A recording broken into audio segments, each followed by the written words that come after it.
सबको मिलकर अब देना होगा ध्यान जी, तब सफल होगा डिग्री कॉलेज अभियान जी। समझे चाचा चाची अरे भैया, हम सबको मिलकर अब देना होगा ध्यान जी, तब सफल होगा डिग्री कॉलेज अभियान जी।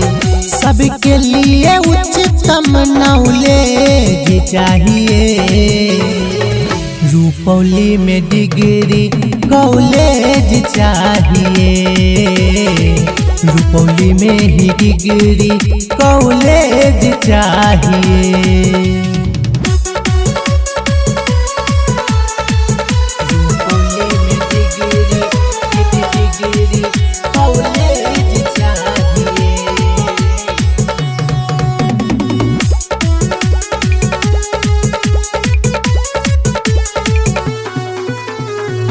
रुपौली मुख्यालय में ही कॉलेज बने अपना, तब जाके पूरा होगा हम सबका सपना, हम सबका सपना। रुपौली मुख्यालय में ही कॉलेज बने अपना, तब जाके पूरा होगा हम सबका सपना। धमदाहा पूर्णिया से परहेज चाहिए, रुपौली में डिग्री कॉलेज चाहिए, रुपौली में ही डिग्री कॉलेज चाहिए।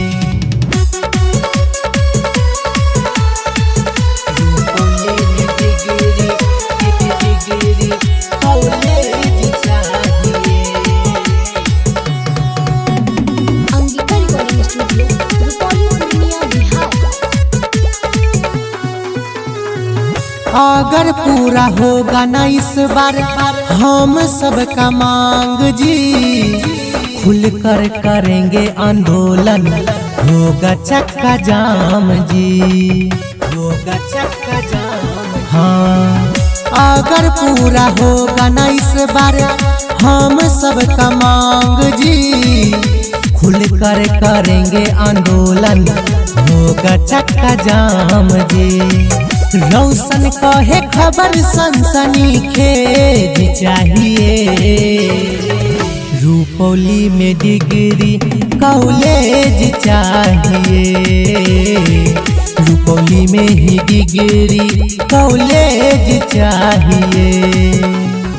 हम सबको मिलकर अब देना होगा ध्यान जी, तब सफल होगा डिग्री कॉलेज अभियान जी।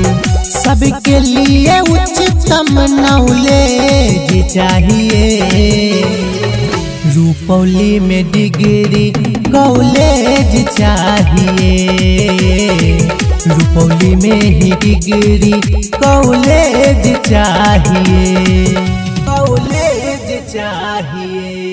Angika recording studio, Rupauli, Purnia, Bihar.